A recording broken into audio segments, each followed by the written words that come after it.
and then stick some sort of text up. So hopefully everybody can see that. So, yeah, I'm getting a few nods, and I'll do a bit of lip reading because I can't hear anyone. But hopefully we'll enjoy tonight. It might just go on slightly more than an hour, but we'll see how it goes. We'll just plod on and see what happens. So I decided to do a talk a few years ago now on ancient trees and woodland, because it's an interesting subject that I have, and a number of clubs and societies like yours I go to on a very regular basis, wanted me to come back again, and they have to come up with new subjects. So I thought, well, I'll do a talk on it. So I took several talks, and then realised I hadn't got many pictures for it. So I actually had to go out and take a lot of pictures of trees and woods and things to try and sort of complete the talk. So hopefully you'll enjoy it, and hopefully we go through, we'll look at some of the wildlife and plants and things, and talk about woodlands generally. So I start off when I give this talk just showing a few images of things that are fairly common in woodlands, and dispelling a few sort of myths and things about woodland as I go through as well. So obviously here you've got a little oak sapling growing right at the base of an oak tree. So from one of the many hundreds or thousands of acorns that the average oak tree produces in the year, the occasional one sets seeds. A lot of them get eaten, a lot of them get carried off by animals and buried. Ones like this that drop close to the oak tree will not mature into an adult tree unless at some point during the life of the sapling the tree that produced the acorn falls down and allows enough light into the woodland floor for the sapling to grow. So acorns and trees generally, like oak trees, produce lots and lots of seeds like acorns, with the intention of producing offspring. It's very rare and very unusual that they naturally produce offspring and new trees for a variety of reasons. One of the other myths that I like to sort of push to people is in the autumn, or as the Americans call it, the fall, leaves fall off of trees. But of course, leaves don't fall off of trees. Leaves are pushed off of trees. So as the tree comes to the end of the summer and the temperatures start to cool, the day length shortens, the trees pull in the chlorophyll and the goodness from the leaves, and the leaves take on a variety of different colours, yellows and oranges and reds with deciduous trees. And then, of course, the developing leaf bud behind the leaf pushes the old leaf off of the tree, helping along a little bit by a few autumn storms and high winds and such like. And this is one of the things that I like to tell people. A lot of people then sort of shoot me down in flames for it and don't be ridiculous. Of course, leaves fall off of trees. But my argument with that is just go and cut a branch off of an oak tree or a beech tree, leave it laying on the floor, go back a year later and see if you can shake the leaves off. They're dead, but they don't fall off because no leaf buds have developed to push them off. So having dispelled a couple of mysteries, let's have a look at some local woods. So the majority of woods in the south of England, the majority of deciduous woodlands, are planted. So most of the woodlands close to my home, even though they once may have been ancient woodland sites or have been woodland for many hundreds of years, what now exists is planted woodland or forestry. Forestry is the planting of trees to produce a crop, in this case timber. And these trees, these oak trees, and many of the woods near me are like this, with oak trees all planted rather closely together and often in sort of vague lines and neat lines, were planted for timber. In the 19th century, oak was a very important timber, so they planted oak trees. They grubbed out old woodlands, old coppice woodlands and ancient woodlands, planted trees like oak, with the objective of when they matured to a good enough size, they'd be cut down and used for timber. Well, by the time they'd reached the right size to be used for timber, nobody wanted them anymore. So what you now have is you have woods full of planted trees. And these woods aren't particularly productive in understory life and plant life and insect life, because, as I say, the trees are often planted very close together, quite densely, and you get very little understory growth. You get fairly sort of barren woodlands. And exactly the same is true of many of the beech woodlands in the Chilterns. So in the Chilterns and the South Downs, we have lots of predominantly beech woodlands. And again, many of these, and many of the very well-known ones, are actually planted. If you look around, the majority of the trees are of very similar age. They were planted as timber trees a couple of hundred years ago. They've all matured at a similar sort of size, and no one actually wants the timber anymore. And quite a lot of these woods and areas we know as woods never existed as woods in years gone by. They were open land or wooded commons, and we'll look at that in a little bit more detail in a while. A wood is usually coppiced. So in traditional terms, woodlands were coppiced, and there was many different ways of managing trees when wood was a very important commodity. Coppicing was the most common, and deciduous trees are coppiced by cutting them at or just above ground level. And by doing so, they reshoot. And when they reshoot, they produce pretty straight poles that grow in size year on year and produce the product underwood. And the coppice is cut in a rotation between sort of 8 and 15 years, depending on what size poles you want. Most coppice you see now hasn't been cut for a while, although this is fairly freshly coppiced woodland, you can see. Another way they used to manage trees in the old days was to pollard them. And by pollarding trees, you do exactly the same as you do with coppicing, but you don't do it at ground level, you do it at about 8 feet off the ground. And the reason for pollarding was so that you could graze livestock underneath the trees. If you coppice trees, you need to keep livestock and grazing animals like deer out of the wood. If you pollard trees, grazing animals can graze underneath the trees and the poles will grow from where you cut the tree. And pollarding and coppicing greatly increases the age of trees. A pollard can last a lot longer than a standard tree. This oak pollard you're looking at has a girth of about, I think about 14 metres at 4 feet off the ground. So that tells us it's probably in the region of 1,000 years old, this pollard. And pollards will stand and live a lot longer than unpollarded trees. It greatly increases the longevity of the tree. And when you're looking at pollards and you're looking at ancient woodland, pollards are a good thing to look for. There are a number of beech woodlands close to where I live, not too far away, too far in lockdown I have to say, but not too far away normally from where I live, where if you look around the predominantly planted beech trees, you find the occasional hornbeam pollard like this, and quite old hornbeam pollards. These two you're looking at here that stand in the middle of an otherwise planted beech wood are in the region of 450 years old, which tells us that it's a good indicator that this was an ancient woodland site at some point before the majority of it was grubbed out and planted with beech trees. Another way of looking for ancient woodland is around the edges of woods in particular. Look for old coppice stools. So this is an ash coppice stool, and this ash coppice stool has a circumference at the base of around about 15 metres. So again, it's probably in the region of 1,000 years old, this coppice stool.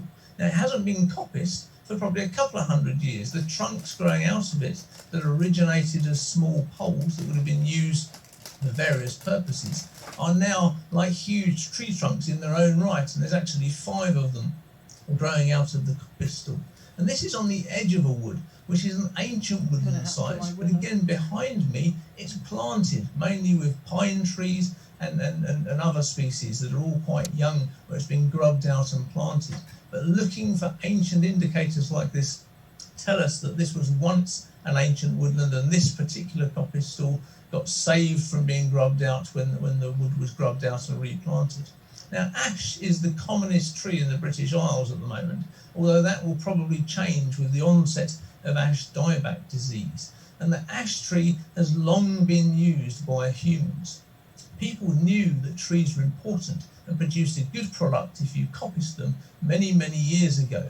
On the Somerset Levels, for instance, they've uncovered Neolithic tracks and trackways that are made from coppiced ash poles, where they coppiced the ash trees, used the poles, strung them together, and made trackways across the marshes of the Somerset Levels thousands of years ago. So we knew many thousands of years ago that trees you could cut them down and use the product that was produced. And of course, in days gone by, before the sort of modernisation, the ash tree was used for many different things. The leaves and foliage were used to feed livestock, the sap was used to make medicine, the wood to make homes. Before we had steel, it was used to produce wheel rims. For carts, it was used to make ploughs, rakes, tent pegs, weapons, all sorts of things. Wood or underwood, the product of coppicing, was a very, very important commodity a few hundred years ago and beyond. If we go back to pollarded trees, many pollards that we see nowadays were pollarded as boundary trees. So a lot of old and ancient pollards, like this ancient oak pollard, were planted or pollarded as a boundary marker, usually to mark the edge of a forest system or an estate or a hunting estate in times gone by. The pollarding, as again with this one you can see from the trunks and the poles above my friend's head, hasn't been pollarded for about 200 years. So the poles have grown into huge trunks growing out of the top of the hollow bowling, the main trunk of the tree. And this pollard probably stands at about 750 years old, so a reasonable aged pollarded oak tree. It's quite easy to see a variety of pollarded trees. If you want to see ancient trees, head to somewhere like Richmond Park in central London. Richmond Park, well, it's not central London, but on the outskirts of London, Richmond Park is a fabulous source of ancient trees with hundreds of old pollards. Many of the old oak pollards surround the boundary of the tree and used to be boundary markers before the wall that now encloses the park was built a few hundred years ago. Many of them are split open like this one you can see here, showing you the hollow bowling. When you pollard a tree, the inside of the tree rots away, creating a hollow centre, making the tree much more stable and secure and helping to greatly increase the age of the tree. And as you can see from this one, old trees have a character. They quite often look like sort of creepy characters leaning forward and reaching out to grab you and things. And they spark the imagination and stories, and they have character and great importance. And when I'm looking around for old trees, I like to look for patterns and things in old trees. I like to look where branches have broken away and worn off and weathered over the years and create unusual shapes. So I think this looks a little bit like a sort of sheep's head or a dog's head on the side of a dead oak tree. Another one I found not too long ago at Burnham Beeches was another oak pollard, and I thought this one looked like a sort of bear or a sort of dog reaching out of the side of the tree where a branch is broken off. I do love old trees and the way they can ignite the imagination and fuel the sort of imagination. But another important thing is that the hollows that are created are great places for insects and various animals like bats and birds to find nesting sites and such like. And with oak trees, when they die and they rot away, the central area of the tree and the central sort of bowling of the pollard rots away into sort of reddish, dusty kind of substance, often known as red oak, that you can see here inside this sort of split that's appeared in this old dead oak tree. And this red oak, or this decaying centre of the tree, is very important for a range of insects, particularly beetles. And some beetles are very rare and are only found in particular trees. The rusty click beetle you see here is an inch-long click beetle that's only been recorded from 3 trees in the British Isles, all oak pollards and all over 700 years old. And there are other beetles and other click beetles that have only been recorded from individual or single trees. So a lot of insects are very dependent on old trees and ancient timber and ancient trees. Beetles can be a good indicator of ancient woodland. And Platypus minitus, the only member of the Lycidae beetles in the UK, is a great ancient woodland indicator species. This beetle is saphrolixic, like many longhorn beetles. It requires dead wood for the larval stage to survive and to feed on, and it's a good indicator of ancient and old woodland. So this beetle is one to look for if you're trying to identify an ancient woodland site. But many other beetles are present in woodlands where there is dead timber and dead wood lying around. Many of them are longhorns that require dead wood. The two-banded longhorn is a fairly common species that you see early in the spring from late March to early April, sitting around on vegetation in woodland rides. Another species, the largest beetle in the United Kingdom, is another longhorn, the tanner beetle or Prienus beetle. The female you see here is about the same physical size as a large male stag beetle, but she can have up to 4 times the bulk or weight of a stag beetle. This one is sitting in Richmond Park again on the edge of an old dead oak pollard. She's got her gland out at the rear end and she's producing a pheromone to attract a male. When the male comes along and mates with her, she'll drop to the ground, bury herself under the ground and lay her eggs among the root system. The larvae of this beetle will live for about 7 years underground, feeding on the root system of dead deciduous trees before pupating and emerging as the adult beetle. As we talk about stag beetles, there are two species in the UK. The lesser stag beetle is very common and can be found in parks and gardens and across many parts of the UK. And the larvae for this beetle live at ground level. So if you turn over logs and tree stumps, you'll find the larvae and the adult beetles feeding on decaying wood at or just above ground level. The greater stag beetle has a larvae like the Prionis beetle that is subterranean and lives on the root systems of decaying deciduous trees, particularly oak trees. The larvae can reach a great size, up to 4 inches in length over the course of 7 years, before they finally create a little hollow in the ground among the roots of the tree and pupate. Pupation usually occurs in October time and happens very quickly, and over the course of 2 or 3 weeks the pupae turns black and emerges into an adult beetle underground around about November. The adult beetle then remains underground until the following sort of late May, early June, when they find their way above ground as adult beetles. And the purpose of the adult beetle, the male you see here with the large antlers, is to mate. It's to breed with the next generation. And the purpose of the antlers on the greater stag beetle is to fight for breeding rights with females. They will quickly find their way to the canopies of mature oak trees. They will battle and wrestle with one another and try and throw each other out of the tree. And when the females turn up at dusk, the males that are left at the top of the tree will be the ones that get to mate with the females. Once mated, the female will immediately lay her eggs, and the beetles will last a few short months before spending another 7 years underground in their larval stage.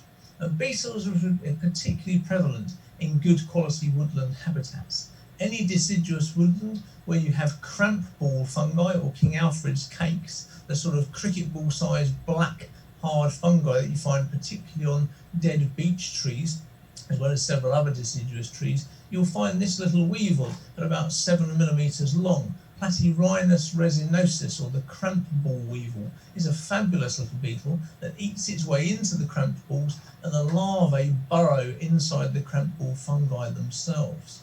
And another weevil that's associated with woodland, and particularly one with oak trees, is one of our nut weevils. And we have several species of nut weevil in the UK. This is Cuculeoglandium.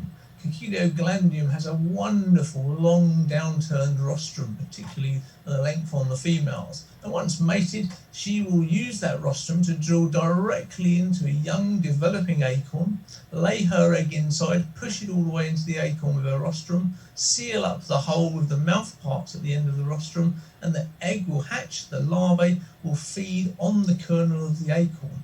And later in the year, when the acorn drops to the floor, the larvae will continue to feed before burrowing out of the acorn and pupating among the leaf litter.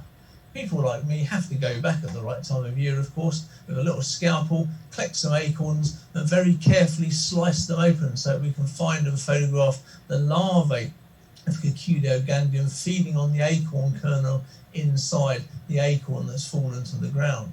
So it's, I like to show the whole life cycle if it's possible to do so. You have to be careful how you cut away the edge of the acorn, because the acorn weevil larvae could it could come a cropper if you're not careful as to where it is when slicing it open.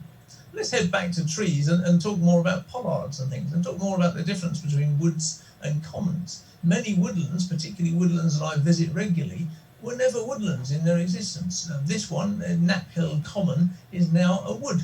The whole place is woodland, but it's all planted trees, oaks and beech trees, all about 200 years old.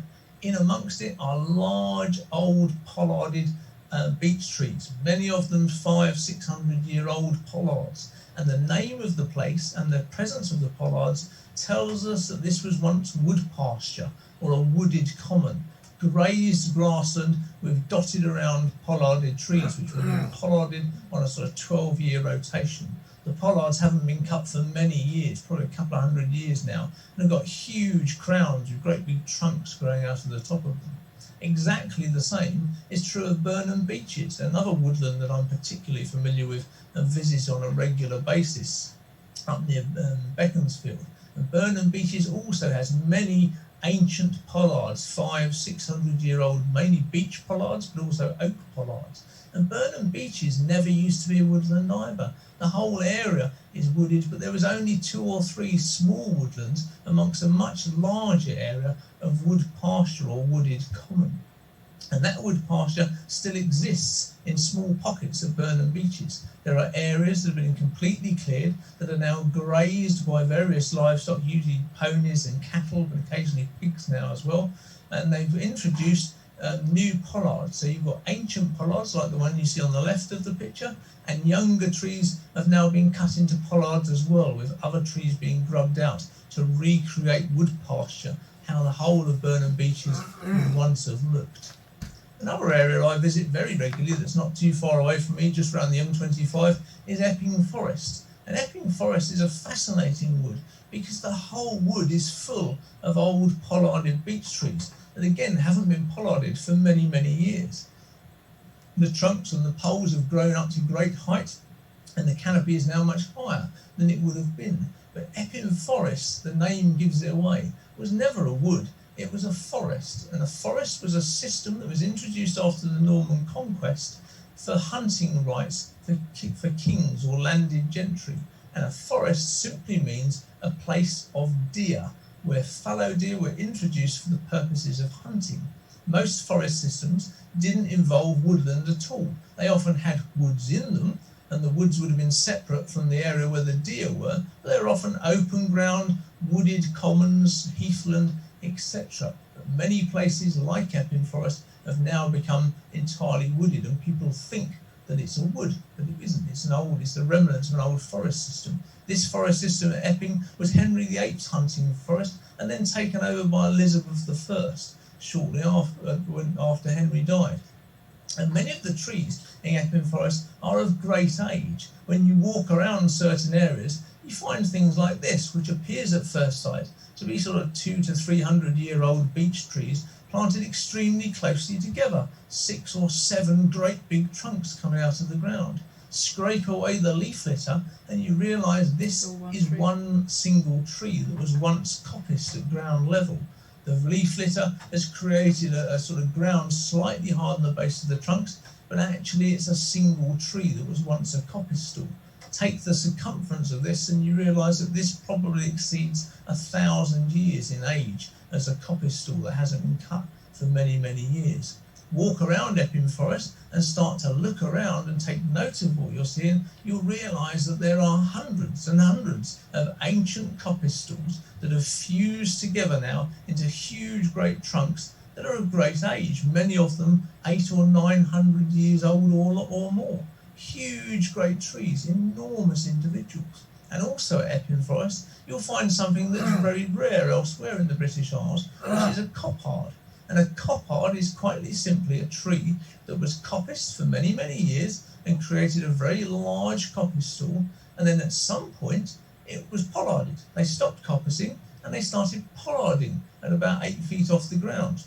Why did this happen at Epping Forest? Because when Queen Elizabeth became queen, she was a much more enthusiastic hunter than her predecessors. She introduced a lot more fallow deer into Epping Forest, and subsequently areas of coppice woodland within the forest system became pollarded. So they pollarded the coppice poles at 8 years of age and turned them into pollards. The poles at the bottom grew so big they fused together into a trunk, and you can see where they haven't been cut above my head, great big trunks which used to be the poles that were pollarded off of this smaller trunk.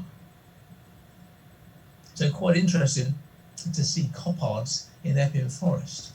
If you're interested in forest systems, the only remaining example of a forest system as they would have been in post-Norman times is at Hatfield Forest. And Hatfield Forest is just south of Stansted Airport. It's a fabulous, fabulous place. It's now run and managed by the National Trust. It contains huge, vast tracts of wood pasture, ancient grassland, and contains many, many woodlands that are coppiced in a traditional way. The whole place has had the same maintenance and the same management plan pretty much since the Norman conquest. It's full of ancient hornbeam pollards that you can see here that create a fairy tale sort of Tolkien-esque landscape with fantastic gnarled trunks. And again, back to my favourite sort of pastime is seeing what you can see in the gnarled trunks of trees.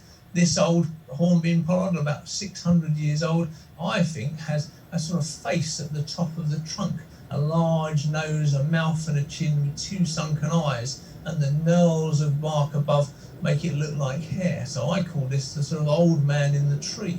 And if you're at Hatfield Forest, and I happen to be there, you might see another old man in a tree, if you're lucky, because many of the hornbeam pollards have split open. The hollow boling has rotted away, the trunk has split into two, but it is still one single living tree that you can walk right through the centre of the trunk of. A fascinating place. So we've looked at a forest, which isn't actually a wood, and we've looked at wooded commons and ancient trees. So let's actually look at a wood. I mean, what is a wood? It's an interesting question. A wood is obviously a place of trees, but a wood is surrounded by a wood bank and a boundary ditch. Traditionally, a wood would have had a bank running all the way around the outsides of the wood with a ditch on the outer edge of the bank. The ditches have often become lanes, trackways, footpaths, or even roads nowadays, but many, many boundary banks and wood banks still exist. On the outside edge of a wood bank, you would have had pollarded trees, often beech trees called stubs, demarking the boundary of a particular woodland. A stub was pollarded, a tree pollarded that was planted at 45 degrees on the outside edge of a wood bank, and on the top of the wood bank you would have had a fence or a hedge growing to keep livestock out and to keep grazing animals out. This example, you can clearly see the ditch on the outside edge of the wood bank, and you can see hornbeams and beech trees growing on top of the wood bank that possibly would have constituted part of a dense hedge or a fence system on top of the wood bank to keep livestock out, because livestock has to be kept out of the coppice woodland to stop the livestock browsing the regrowth of the coppice stalls. And you often see wood banks like this running through the middle of woods these days, which this would have demarked the edge of the wood, but now woodland has grown up either side, or secondary woodland is often on the outside, or planted woodland on the outside. So coppicing trees allows light into the woodland floor, and that creates a lot more understory herbage and a lot more flowers, and this in turn creates a lot more life and a lot more insects. This is a great example of a coppice woodland, and an ancient coppice woodland that has been continuously coppiced for about 600 or 700 years in Hayleywood in Cambridgeshire. A wonderful woodland that still contains large and very old ash coppice stalls that you can see in the foreground, and lots of hazel and ash and other trees coppiced in the background. The light that gets into the woodland floor creates a much more diverse woodland, plant-wise and insect-wise, and subsequently bird-wise and other wildlife. While we're walking around woods, we also look for sort of old signs of how wood was used. Quite often we find pits and holes and sunken areas in woodlands, and I often wonder what they mean and what they were. When I was a child and I walked around woods with my parents, the argument I was always given by my parents was that these are bomb craters. These are in a wood very close to where my parents lived. And I thought, bomb craters, a fascinating story, the Second World War, bomb craters. Now I've grown up and I've realised, and I've started studying woodlands, I realised this isn't a bomb crater, because the tree on the outside edge of this bomb crater is older than 1919. And of course, if it was a bomb crater, it wouldn't be, because it would have been blown up when the bomb was dropped. I also realised that around the outside of the so-called bomb crater, there would have been an equal amount of soil displaced from the bomb. With this particular hole, there's a much larger sort of remnants of a spoil heap to one side. So this was dug at some point. People worked in the woodlands. This would have been dug either as a charcoal pit for burning charcoal in years gone by before they had charcoal ovens, or potentially as a saw pit. Saw pits were dug at the side of large timber trees, like you can see the timber tree on the outside edge of this pit. The saw pit was dug so the timber tree could be felled across the saw pit, and then two men, sawyers, would have worked with a long saw, one on the top, one in the bottom, sawing planks out of the out of the trunk of the tree that was felled across the top of the saw pit. The wood would have been full of lots of other people working, woodsmen, charcoal burners, all sorts of people, and the warden of the wood, the woodward, which is another one which surnames come from, like Sawyer. The woodward would have been the sort of warden of the wood, who would have kept an eye on everyone and kept everything in check. Coppice woodlands traditionally contain timber trees. So this again is a great example of a well coppice woodland. This is hazel coppice growing beneath occasional timber trees or standard trees like the oak you can see in the background. You can see from the huge carpet of wooden anemones on the floor that this is a good ancient woodland site. And it's a great example of an ancient woodland, a great example of a wood that's been around for many years. And this is Bradfield Woods near Bury St Edmunds. And Bradfield Woods has a history of around 1,000 years of written history from the records at Bury St Edmunds Monastery of a continual coppice cycle. And in fact, if you look at the very early records from an abbot who lived around 950 years ago, he documented the coppicing, the wood bank that still exists all around the outside edge of the wood, a particularly large wood bank, and he also documented the plants that grow at Bradfield Woods, the same species that grow there now, wood anemones, ox slips, plants that you associate with very old ancient woodland. So there's a good chance that Bradfield Woods and Hayley Wood in Cambridgeshire that I've already mentioned have been continually coppiced since Neolithic times. Mankind realised that you could manage woodland by coppicing it and make it a useful sort of product or a useful thing.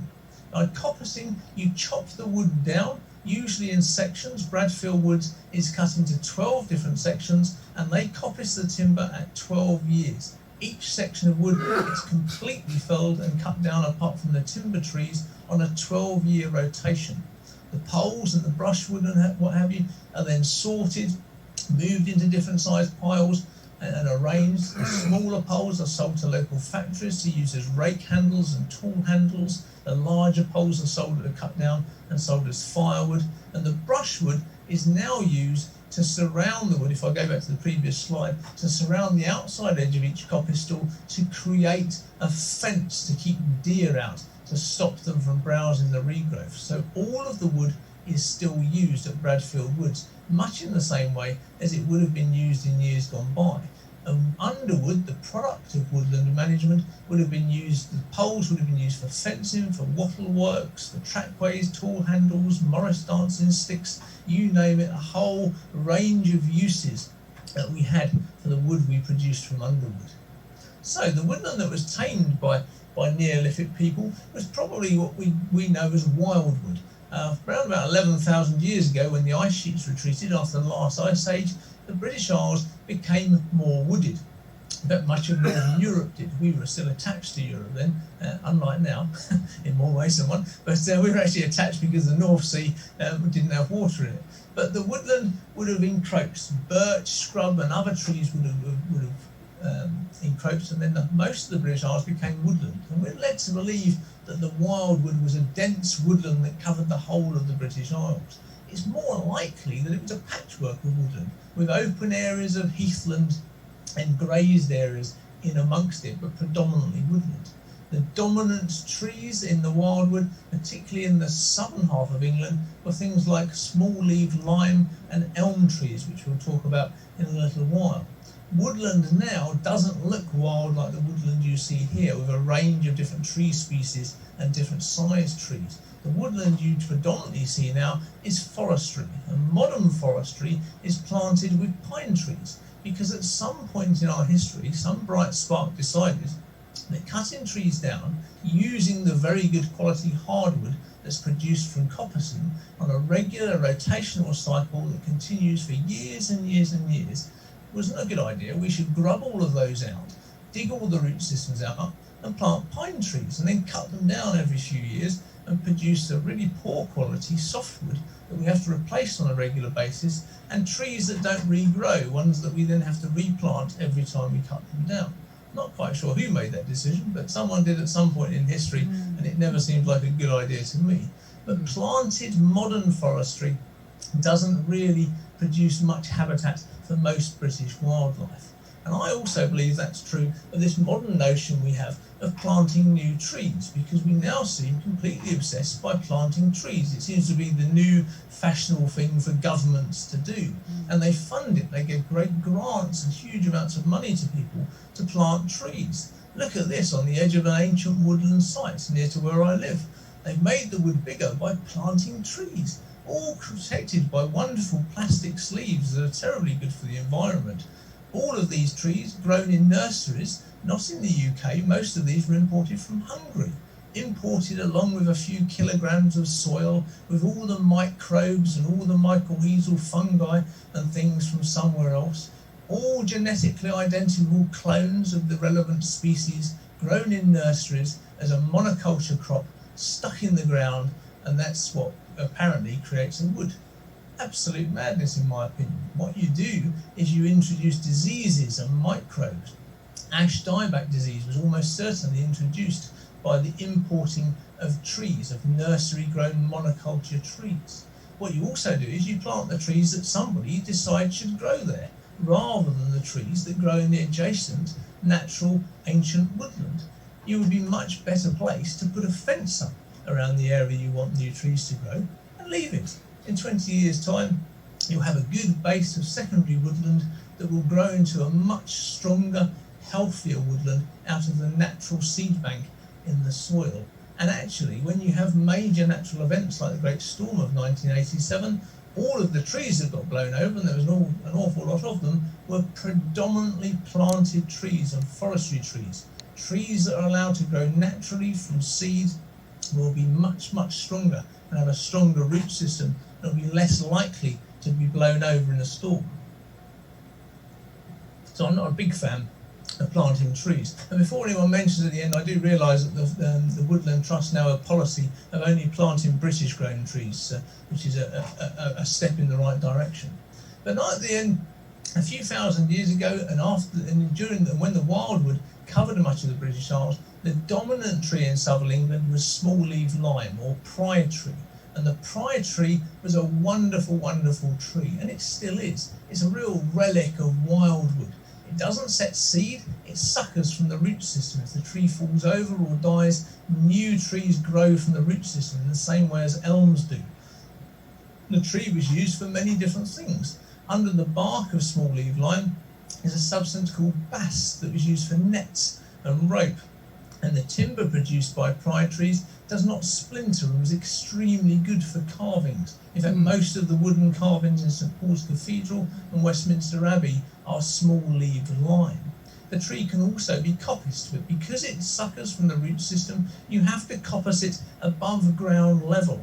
And Bradfield Woods near Bury St Edmunds has two huge areas of coppiced small-leaved lime that have probably been continuously coppiced for a few thousand years on the site. It's a wonderful, wonderful tree. It's a real relic of ancient woodland.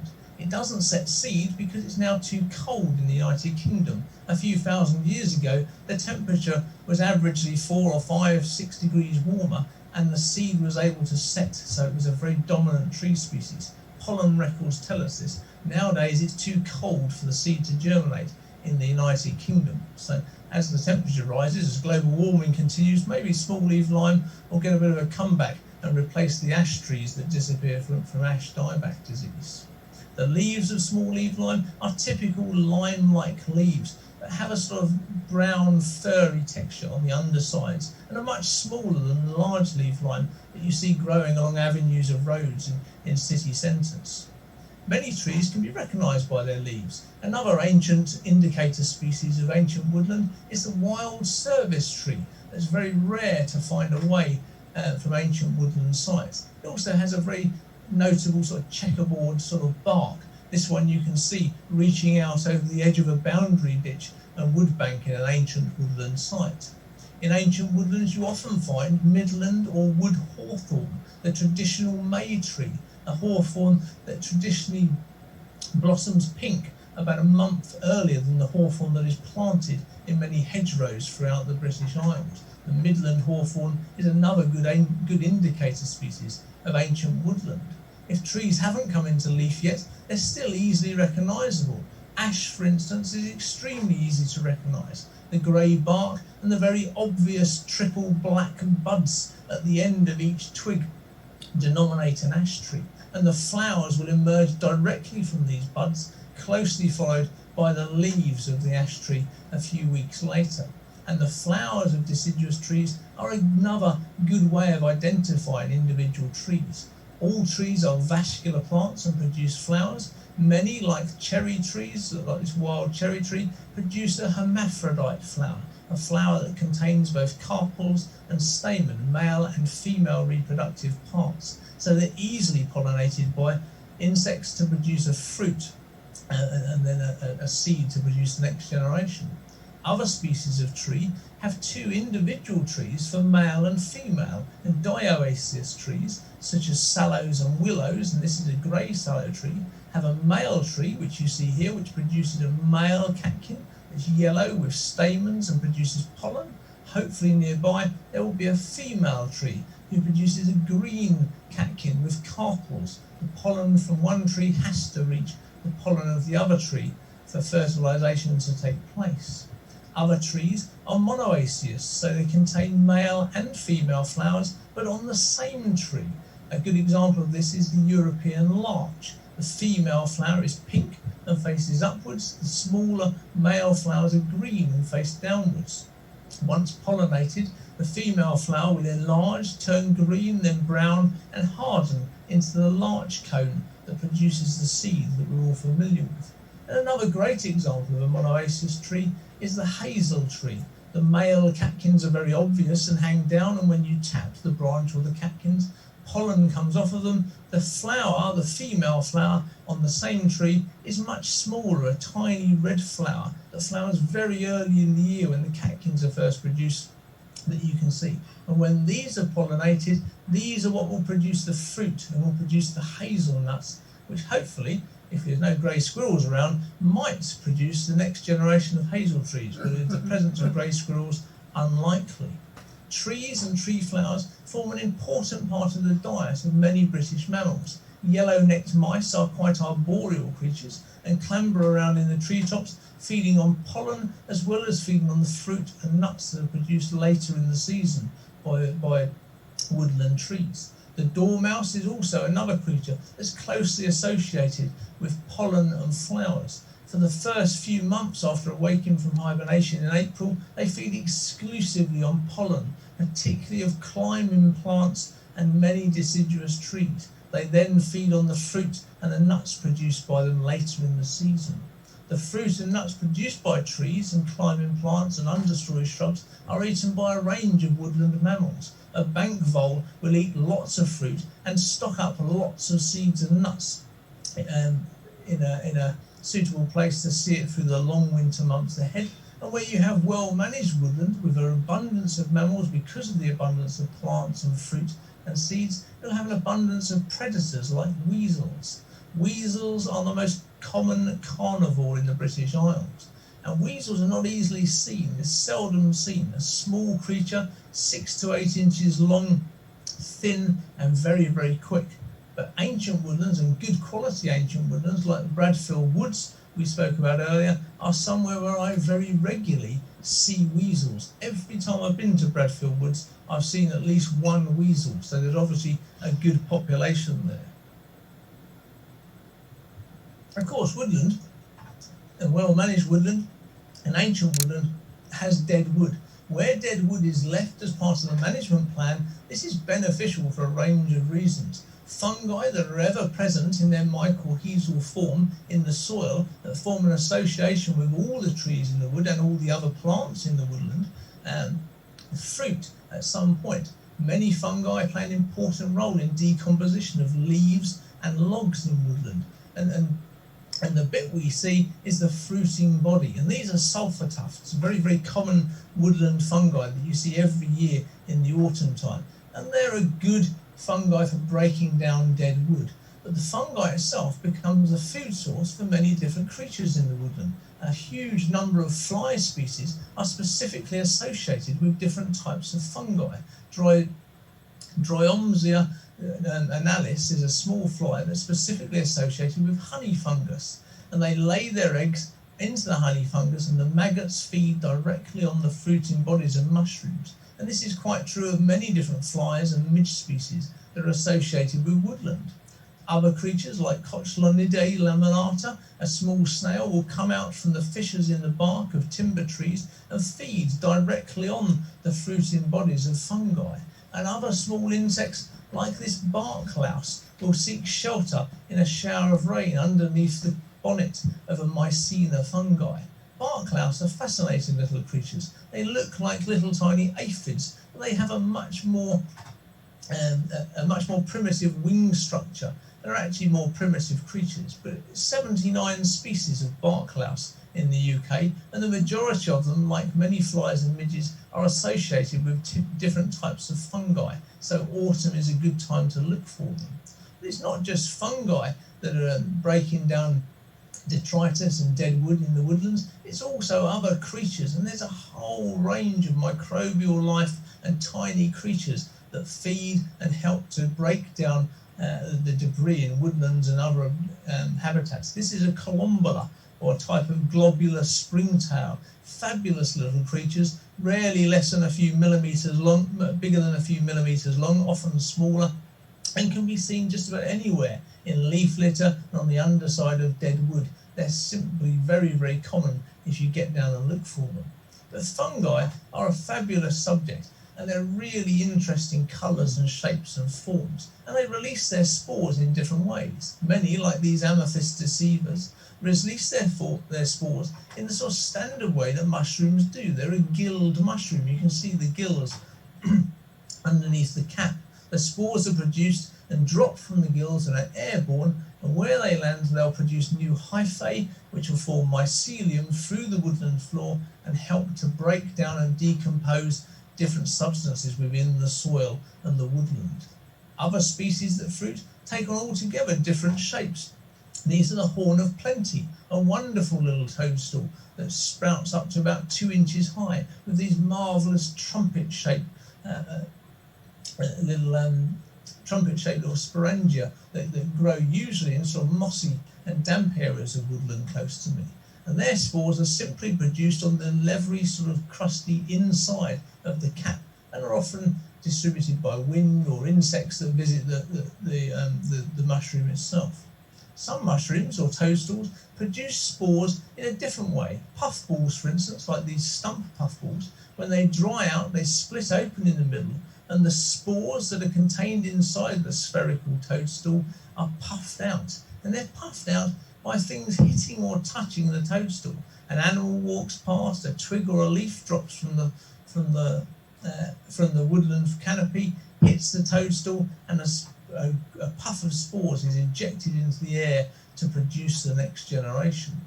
Others are tiny cup fungi, like these fluted bird's nests. Fluted bird's nests are tiny half-centimetre wide cups that take quite a long time to develop and have a sort of paper top to them. The paper top breaks away at a specific time of year, and then the 4 little spores inside, that look like eggs inside the nest, are revealed. When it rains, a drop of rain will go into the cup and will eject the spores out of the sides of the cup, anything up to 1 metre away from the original cup fungi. They will immediately produce hyphae and dig into the ground to produce the mycelium for the next generation. But if you think fungi are interesting, you really need to get into slime moulds, because slime moulds are far more interesting than fungi. I have to say that because apparently there's someone that's interested in fungi. So slime moulds are much more interested than fungi. And slime moulds are completely different to fungi. They're not fungi. They're not plants. They're not animals. They belong to the order of protozoa, and they live most of their life as single-celled amoeba-like creatures in wood and in soil, feeding predominantly on bacteria. They then come together in their millions or billions sometimes as a plasmodia. The nuclei all form together into a single plasmodia with a single cell wall with hundreds or millions of nuclei inside. They behave like a giant amoeba. They move around, often feeding on fungi. And when conditions are right, they sporangiate. They come together and they form sporangia in much the same way as fungi form toadstools and mushrooms. These are Stemonitis splendens, and the sporangia of these form up on tiny hair-like structures with jelly-like tops that dry out and produce spores. The spores, in much the same way as fungi, are then airborne and will hatch or produce new amoeba-like creatures or microbes. And plasmodial slime molds make up around 80% of all microbial life in soils and in woods and things. And they sporangiate in a huge range of forms. Another fairly large one, the previous one you saw was about 5 millimeters tall. Another fairly large one of similar size is Badhamia utricularis. And the plasmodia of these, having fed on crust fungi on logs, will then sporangiate on the underside of dead wood, hanging down on threads. The balls they form start off yellow, change to orange, brown, black, and eventually split open to produce the spores, and can look absolutely fascinating when you find them. But the majority of slime molds need to be searched for. They're small. These are Physarum alba, and Physarum alba are typical slime mold sporangia, well spaced out, very evenly spaced out, around about 1 millimeter tall, tiny little sporangia, and they're split open to produce the spores for the next generation. If we take a closer look at a Physarum species, this is a different species, Physarum leucophaeum, you can see the fascinating structure. The stems contain calcite crystals that hold them taut. The peridium, the shell that creates the outer layer that contains the spore mass inside, also has stellate and calcite crystals inside of it, and is hard and eventually splits open and cracks open to produce the spores inside. Some plasmodial slime mold sporangia take on fantastic iridescent colours, fabulous little things. These are Lamproderma sicillans, growing on the edge of a holly leaf. Tiny little slime molds. The one in the middle, the larger one, is 1 millimeter tall. Beautiful little things that very, very rarely seen because they're so tiny, they're easily overlooked. But slime molds are fascinating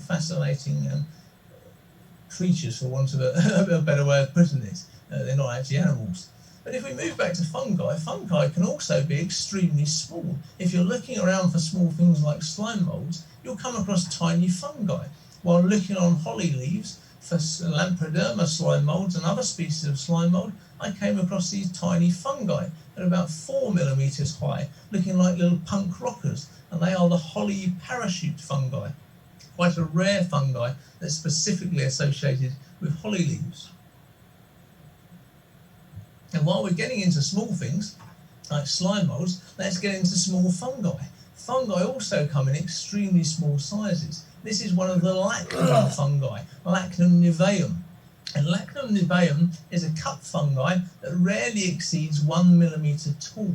It's covered in tiny hairs on the stem and the outside of the cup, which trap globules of liquid to keep it moist where it grows on the underside of rotting wood. Around it, the little stalk shapes with balls on the top are Zygomacotta fungi, little tiny strand-like fungi with little balls on the top. The cup fungi in the middle is 0.5 millimeter tall. The little fungi at the sides are around 0.25 millimeter tall. All of them play important roles in the woodland and in other habitats. All of them have mycelium and hyphae that probably form relationships, mycorrhizal relationships with plants and trees, and help aid the transfer of waters and minerals into the plant itself. Other fungi, of course, play an extremely important role in breaking down detritus from all the birds and mammals that live throughout woodlands and other habitats. This mouse pellet, that's about 3 millimeters long, bears the fruiting bodies of a filamentous fungi, Phycomyces blakesianus, a very important fungi for the breaking down of fecal matter from animals in the wider environment. And while we're on the subject of fungi and how interesting they are, let's take a little look at the caterpillar club fungi. The caterpillar club is the only cordyceps fungi in the United Kingdom. The fungi sprouts into little club-like fungi with tiny granular spores. The spores remain in the grass or the moss in woodland clearings and woodland rides. The following year, when caterpillars, often tortrix moth caterpillars, lower themselves on silken threads from the deciduous trees above, looking for somewhere to pupate, they pick up the spores of the fungi. The fungi infects the caterpillar and actually changes the behaviour of the caterpillar. The caterpillar will move out into open ground and open grassland in the woodland ride, will bury itself up to 2 inches underground and will be completely taken over by the fungus. When the fungus has taken it over entirely, it fruits to produce the next generation.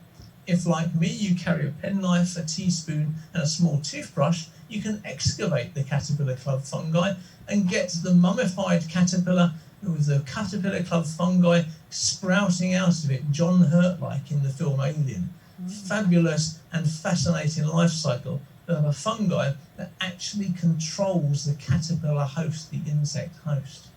And while we're on the subject of caterpillars, let's have a look at something the Mothman will be a bit more interested in and have a look at some caterpillars. So a couple of moth caterpillars that will be feeding in the canopy of our well-managed ancient woodland. This one, a geometrid moth, is a brindled beauty, one that looks very much like a twig or a stick when at rest in a defence posture during the day.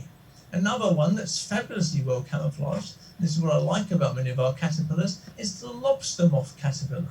The lobster moth caterpillar again looks very much like a dead leaf when it's at rest during the day and feeds at night in much the same way as many moths fly at night.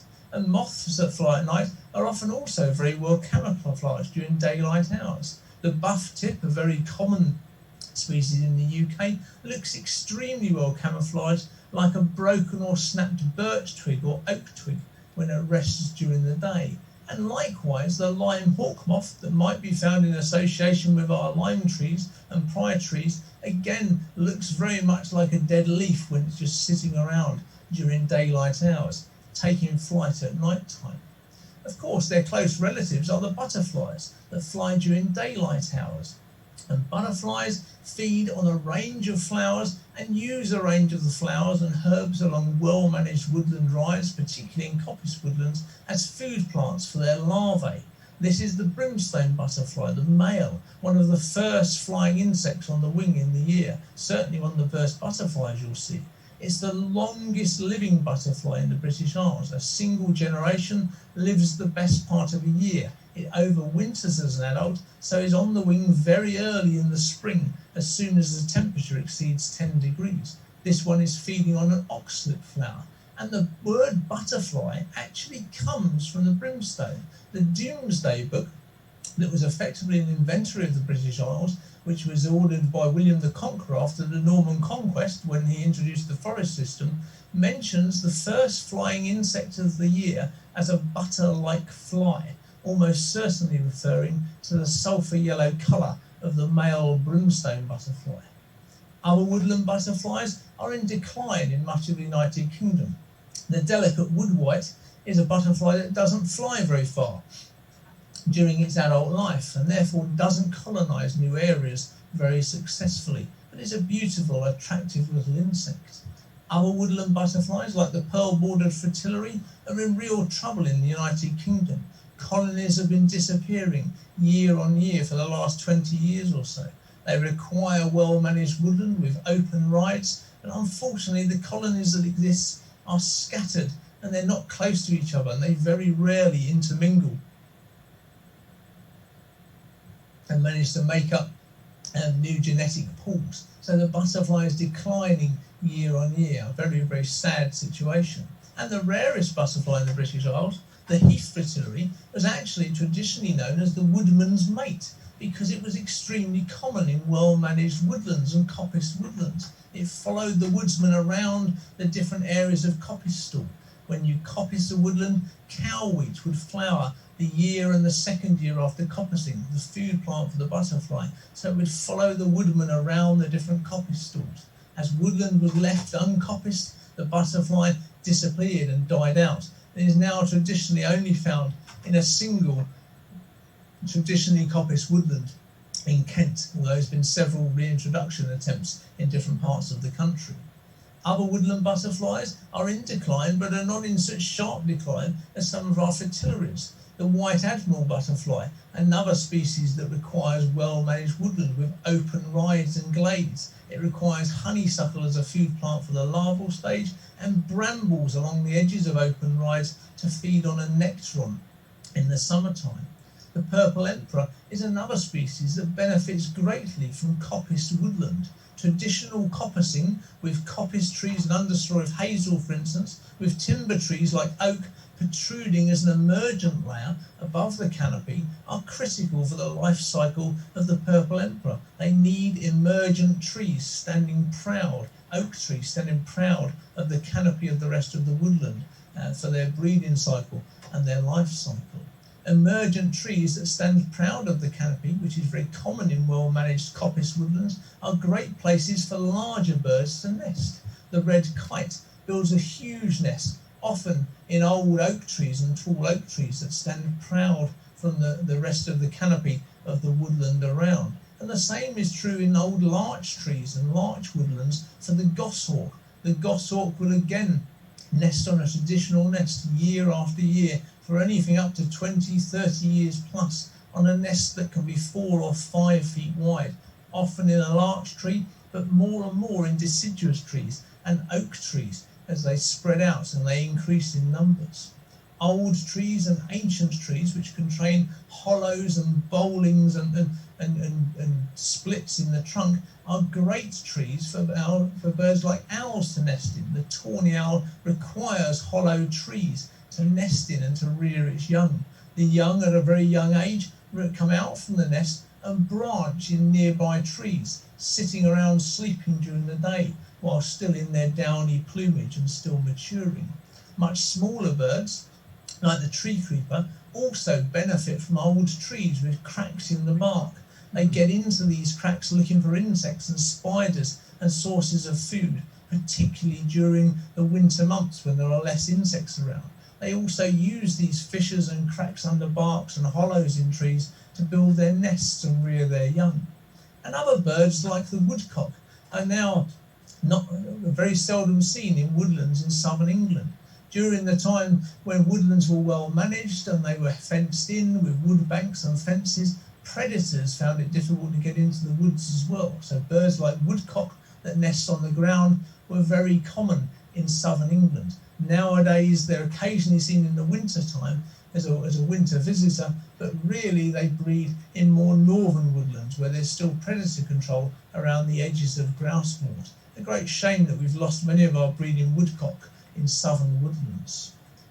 Well-managed woodlands and coppice woodlands create a different patchwork of different aged trees, and different birds can take advantage of it.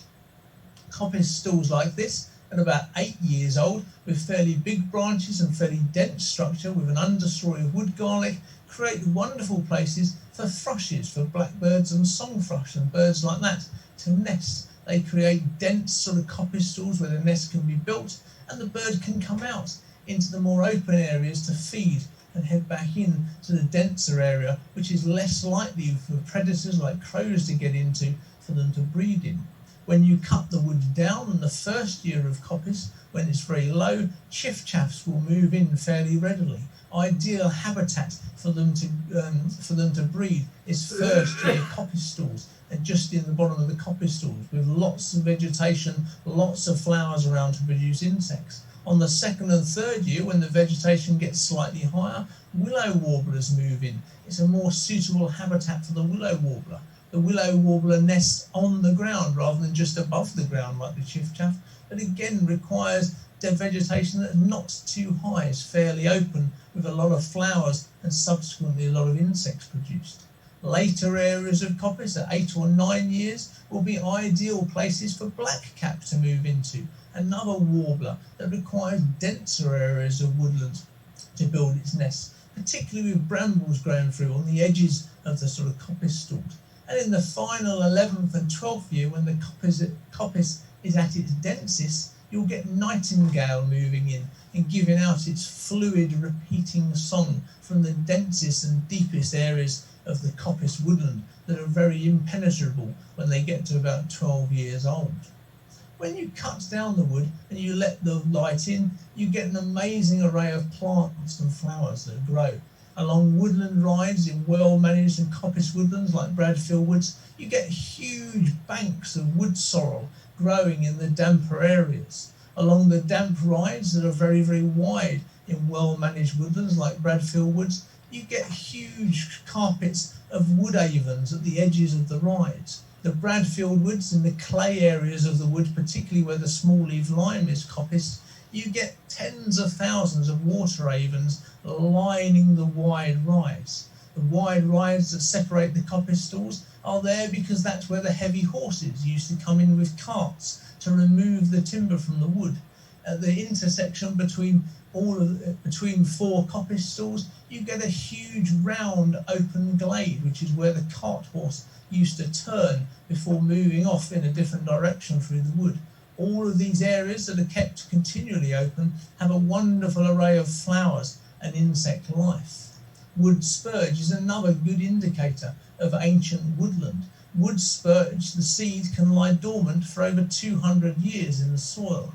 Many nature reserves and wildlife trusts that cut down woodlands that haven't been coppiced for many, many years, 100 or 200 years. As soon as they cut it down, the following year, hundreds and hundreds of wood spurge plants grow and flower and emerge from the soil, the seed lying dormant until the next time the wood was cut down. But the woods that I favour and the woods that I really love visiting and get a great kick out of visiting are places like Bradfield Woods near Bury St Edmunds. This is another typical view of Bradfield Woods in the spring. Unbroken carpets of wood anemones in their millions. Wood anemones that don't spread very far. They don't set seed. They grow through a ring zone system and they spread around about half a metre every 50 years. The unbroken carpet is interrupted by plants like oxlip, our rarest woodland plant. The oxlip is extremely unusual now and only grows in a handful of woodlands in Cambridgeshire, Essex and Suffolk.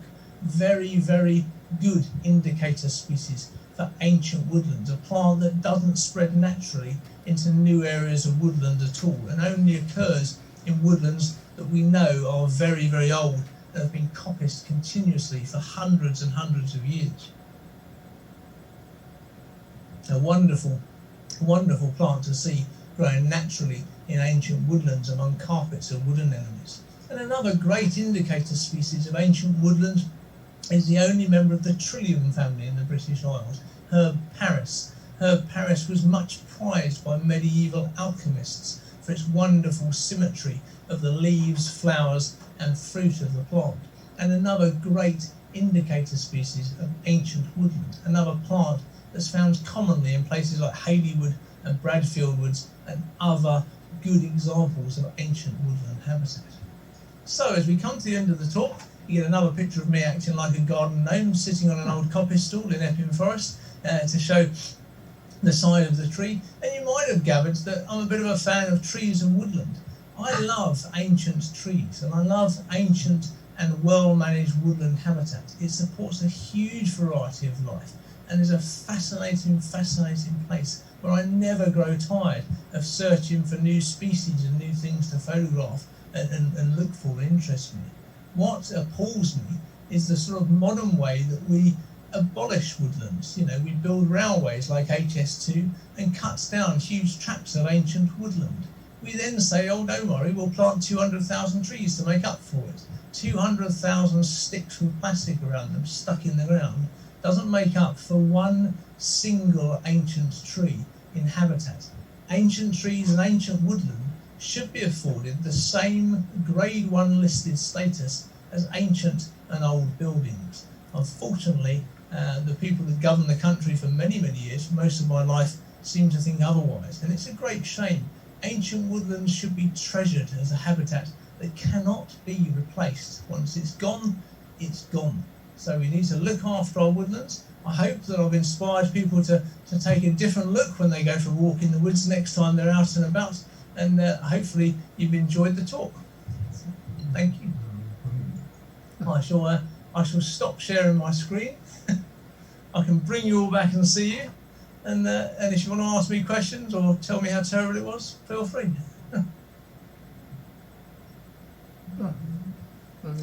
You might have to unmute yourselves first, though. Does anyone have any questions? Yeah. Andy, I wondered, that was a fantastic talk, I must say. And I actually did my undergraduate study in Hayleywood with Oliver Rackham. Oh, Oliver Rackham, yes. But have you been to Blenheim Park, where there are the greatest concentration of ancient oaks in the country? I have, but only once, and it was on my list last year to head back to, because I read a lot about it in a book that you recommended I purchased on ancient oak trees.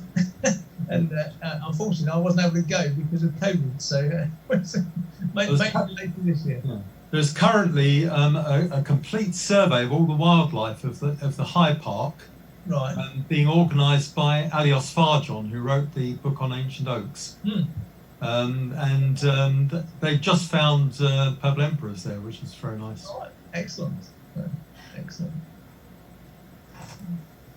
Anyone else? Can I just ask about, not actually natural history, but photography of the slime moulds, which I've never heard of, but I mean, for 3 millimeters in height, I mean, and the depth of field was fantastic. I mean, is that taken with, equipment available to an amateur, or was it very specialist? It is. It's they're not easy to photograph. I mean, the individual and the real super close-up pictures are taken with my standard Olympus mirrorless camera, but mounted on the front of it is an old 200mm manual focus lens set to infinity, with a microscope lens mounted on the front of that. Either a 5 times or 10 times Apo plan extra long working distance microscope objective. So a 5 times microscope objective mounted on a 200mm tube lens gives me a frame filling of 2.1 by 1.7 millimeters.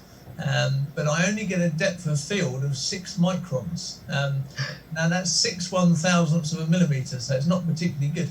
So I use an automated focus rail that controls the camera, moves it forward, and you can set the distance, anything down to 1 micron at a time, and it will take the picture automatically, and then you can tell it how long to wait after it's moved to settle down all the vibrations before it takes the next picture. So what you do is you wind up taking 250, 300 images and then combining them afterwards in a process called focus stacking, where you combine them into a single image after the event. So yes, you can buy the equipment, but it's a bit of a long-winded process. So. Nice time of experience to get that far. But first of all, you've got to find the slime moulds. That's the hard part. Andy, can I just say thank you very much for that? It was a talk I enjoyed. Good. And certainly those photographs you do are amazing. They're excellent quality. Thank you. One little question: the ancient pollards and some of the old trees that you showed pictures of. Yeah. Apart from the Richmond Park ones, were any of those from Surrey localities? Not in Surrey, no. Most of those were Naphill Common, Burnham Beaches, Hatfield Epping. Forest, Epping. Yeah. Hatfield, yeah. Lovely places to be. Yeah. So, yeah. John? So Andy, yeah, hi. Great talk. Probably a bit more of a comment than a question, but do you see, going forward, how likely is it that just through natural succession, our ancient woodlands, and also perhaps not so ancient, are going to become more and more fragmented, no matter what we do to try and stop that? I mean, beech trees, say for instance, without being pollarded, will live for 200-300 years. So inevitably they're going to die. There's going to be a gap appearing, and it's going to inevitably going to lead to less and less trees surviving in a particular area. Yeah. So are we just going to end up with a huge number of individuals dotted about the countryside and ancient woodland as we know it disappearing? From the sense that you talked about this evening. Well, hopefully not.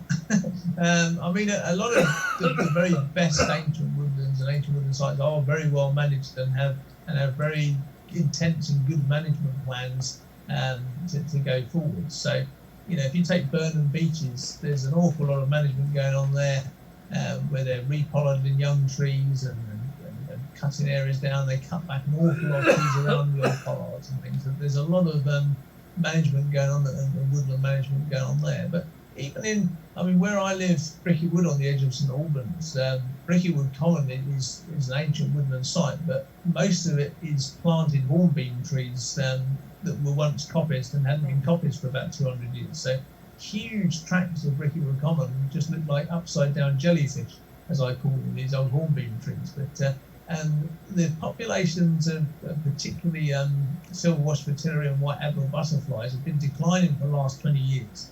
And finally, after lots and lots of sort of campaigning with the Henry Holland Hibbert, the Lord of the Manor, they've now got a woodland management company, which infuriates me because they call themselves a forest management company, but they've got nothing to do with forests, but it's a woodland management company, and they've been cutting back huge areas, and they've been sort of chopping back areas and coppicing it back to ground level and things. And this has caused huge uproar in the local community. People are going completely balmy, you know, he's cutting the woods down, you know. And it was very amusing because the Bricky Wood Residents Association was so infuriated because, of course, people live by the fact that they live a certain period of time, which is far less than a tree. So, you know, somebody comes along and cuts the trees down that have looked the same for the last 40 years, they go mad. So the Bricky Wood Residents Association summoned Henry Holland Hibbert to discuss it with them at an urgent village meeting, and they summoned me as apparently the local expert, I don't know where they got that from, to sort of give my side of the opinion. And they were most disgruntled when I said it's the best thing you could possibly do, it's brilliant. So it went down like a lead balloon. But there are lots of examples like the one local to me, where the management will help, you know, the wood carry on and stay as it is and stay healthy. You know, wildlife trusts and woodland trusts are aware of what needs to be done and the management that needs to be carried out. It's governments that aren't, you know. So it's actions like, you know, along the route of HS2, millions and millions of pounds of your taxpayers' money is being spent on where they've cut down the ancient woodlands to put the railway through. They take all of the trees and all of the wood they cut down and all the roots they grub out, and they dump it on the field next door. And then they dig out with bulldozers the top 3 feet of topsoil, and they dump it on top of all the dead wood. And then they plant new trees in it that are nursery-grown, genetically identical clones. And apparently this is them moving the habitat of the ancient woodland next door. I mean, I've never known such an unreal waste of money in my life. Quite agree. It's beyond belief. So, Quite right, it is destructive. yeah, I mean, who came up with this idea? You know. But the Woodland Trust, I think, has had some criticism from trying to plant too many trees, sometimes in habitats which are actually quite good for other things, and messing up, you know, good meadows and things like this. Yeah. Absolutely, which is it's criminal. not the ideal. Far from ideal. I mean, there's close to where I live, you know, on part of the floodplain for the River Colne. There's two big fields that have been, I mean, I'm 51, it's not pretty old, but I mean, I've been hanging around since I was sort of 10 in this area, and they've always just been meadows, and wonderful floodplain meadows. They don't often flood, to be honest, but they've got a huge amount of wildflowers and wildlife and stuff, and all of a sudden, it's all been cut down, and there's loads and loads of bloody plastic tubes and trees, you know. And these plastic trees, I think these things are supposedly biodegradable now. Well, maybe they are. I've never known anything like it. You've got wonderful meadow. It's terrible, yeah. Quite. Full of insect life and wildflowers and reed buntings and sedge warblers and things. They're all suddenly now going to be this new planted trees because it's going to save all our lives, apparently. Cool. Very cool. And I must admit, I do tend to think that one of the big mistakes that's being made is this. I know, not to put too fine a point on it. This emphasis on family planting, where a bunch of children are given a 2-foot whip, told to go and plant it, and then that's it. Yeah. There seems to be little aftercare or after management plans in order to protect these very young trees that are probably not more than a couple of feet tall, are going to suffer from so many problems of vandalism, negligence, whatever. That the actual aim of the forest to be made is actually never going to be complete. It's not going to happen. It won't happen. I mean, a very, very similar thing happened. The local scouts bought a fairly big field on the corner of Lees Wood, which they own. And Lees Wood is ancient woodland that's been in the hands of the scouts for years. But they bought a big field that adjoins it, and then they got the grant from the government and the Woodland Trust to plant trees. None of the trees were grown in the UK; they're all imported. They planted the whole thing up with trees. Most of the tree species they planted never exist in that area naturally anyway. And as you say, it's amusing. We've got such a huge population of muntjac deer that they're all being eaten and destroyed and ruined. And they were so distraught by it, they've now spent a huge amount of money fencing the whole field in to protect the trees. Well, you know, as I pointed out to them, if you'd just put a fence up to start with, you know, you'd probably have better trees by now. Yeah. It's crazy. Been camping there loads of times. It's just I bizarre. know the field. Just put a fence up in the first place. Honestly, I don't understand it. I mean, thinking through. I've been there. I mean, my family have some very strong scouting connections. I've been there and had a look around, and it's particularly amusing because in amongst the planted clones that they've stuck in the ground, there's some wonderful ash saplings and things that are much bigger than the trees they planted that have disappeared naturally. You know. Brilliant. And any more questions? Yeah, I was going to say, I'm sorry, I don't know how to put the video on. You need to turn the lights on, Sally. Well, I lights are on. I don't know what it. Oh. That's all right. We can hear you. So. Yeah. Yeah. Okay. Video setting. Anyway, yeah, I was going to say that I planted a willow coppice here. It's now 20 years ago, so it's not exactly ancient coppice, but and ever since we've been coppicing it on an annual basis to get stems for making sort of willow tunnels and domes for schools. So schools will come all over the southeast to sort of take a bundle and plant them, and then some's been used for basket willow, but quite a lot of it is just turned into kind of, you know, very it's just grown into trees, and it's actually really nice instead of being a kind of uniform plantation. So lots of children come and, you know, and they've, you know, there's kind of been, I think somebody found 78 different species of moss a few years ago. And anyway, but this year it's been, the volunteers haven't been coppicing it, and so it's probably going to turn into eventually one of those 1,000-year-old coppices. Well, yes, it's already, some of it's already started that, so I don't know what's, you know, I don't know what the future is for, you know. Never know. So. Well, you know, it'd be lovely to leave it, and because did you say they were kind of 8-year rotations and things? Yeah, most trees, most willow is traditionally pollarded along the edges of watercourses and things, but most trees that are coppiced on like a sort of 8 to 12-year rotation, depending what size sort of poles and things you want. Willow is normally coppiced yearly or whatever to produce very small whip-like stems for basket making and weaving and things. Yes, that's what. Yeah, but I wondered if I do leave it, because I mean it doesn't look as if the sort of volunteers are going to be coming back and the schools are coming to collect it. Leave it, but I mean you do have to coppice it. You know, I mean the reason these ancient coppice stalls grow to such great age is because they're coppiced every 8 or 10, 12 years for hundreds of years. And then they've been left for the last 200 years, but of course they're still alive, they're still very much still alive, but they need to be coppiced regularly to keep them going. Really, I mean, eventually all these ancient coppice stalls and pollards that haven't been coppiced and pollarded, you know, will die out because you can't suddenly chop them back again at that age, the shock might be too much. Yeah, they won't grow back again if you do The, that. the old pollards, I think they get top heavy, don't they, Andy? They do. And in Big fact, limbs at the top just get too heavy for what's left. yeah, and in fact, at Burnham Beaches, there was I was there yesterday actually, photographing and collecting some slime moulds, and there was a group of people doing more woodland management there, and what they do is they cut the trees around the pollards back to let more light into the pollards, and then they do cut the pollards back, but nowhere near back to the pollard. They sort of chop a couple of the big branches out about halfway up and see what happens. So Yeah.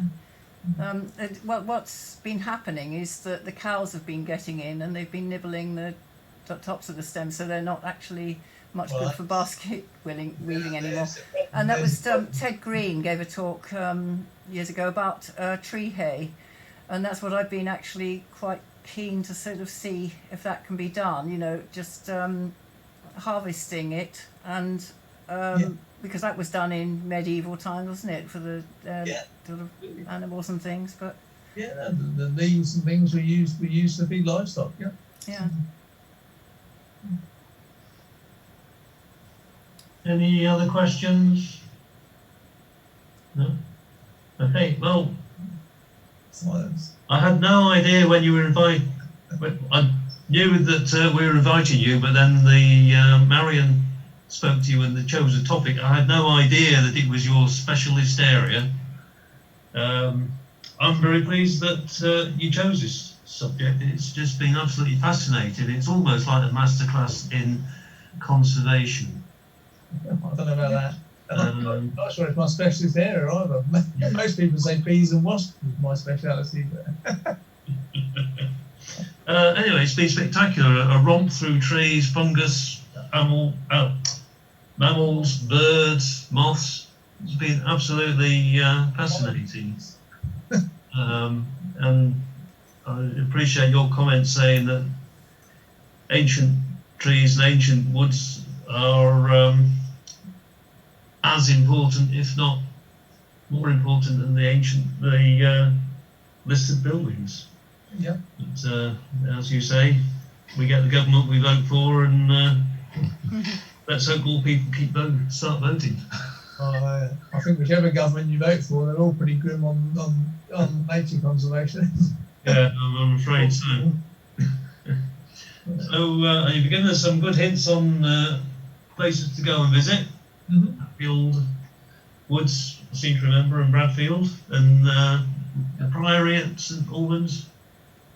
Yeah, but Bradfield Woods, when we're allowed to travel near Bury St Edmunds, is really, really pleasant, particularly in the spring. And so is Hayleywood that Phil mentioned as well. Oliver Rackham was very involved with it. I mean, if you go, in the spring when the wood anemones and the oxlips are out there, it's fantastic places to visit. So, really good. We do. Spelthorne does have a small piece of land designated as ancient woodland, but they've gone and placed it in an area which is inaccessible to the public. It's about the size of 4 postage stamps. And I've often wondered why it had its special designation. It's so blooming small, why did they even bother designating it anything? But I shall go and have a look for evidence of pollarded and coppice trees and see what I can find there. It could be quite fascinating to find if it is ancient wood or whether it's just ticks the box on some biodiversity officer's chart. The large Kempton oak has been pollarded. That's 6 meters 40 in circumference. Right. So there are trees around. So that's quite old, yeah. So I mean, ancient woodland. I mean, there's you can go and have a look at this postage stamp size bit close to you, because not too far from me in Howwood, which is the next village along. When you go up behind sort of Howwood shops, there's a footpath, and to the right of it, there's a strip of woodland that's probably about, I don't know, 20 meters wide, if that, and about 500 meters long. And along the edge of the footpath is what's left of the old wood bank. And then there's this sort of 20 meter wide bit of wood. and there's 3 very big old coppice stalls in there. And the whole bit is completely carpeted in wood anemones in the spring. And it's very, very small. It's surrounded by houses on all sides, but Mm. fantastically rich. It's got loads of good stuff in there. You know, it's surprising. So it's just a little fragment that's left. You know. Yeah. Yeah, ours is a fragment. But it's surprisingly good compared to, you know, what I call planted woodland. You know, the much bigger wood up the road, which is all 200-year-old oak trees, all planted too close together. Has got far less interest in it from my point of view than this little strip. You know. Okay, well, on behalf of the Society, I'd like to thank you very much for your time and your presentation this evening. It's been absolutely fascinating as always, and I'm sure that the other members would like to join me in giving you a thank you. Thank you. Thank you very much. How many people are muted? Hopefully I'll see you all again, and hopefully it will be face to face next time. You never know. So, Hopefully. Thank you very much. Right. thank you. Okay. Thank you. Good night. Good night, all. Right. There's just before you all disappear, I've just got just one main announcement really. That is to let you all know that Molly passed away recently. Molly's been our membership secretary for over 25 years. She's been a member of the society for, I think, all the time the society's existed. Almost. Almost all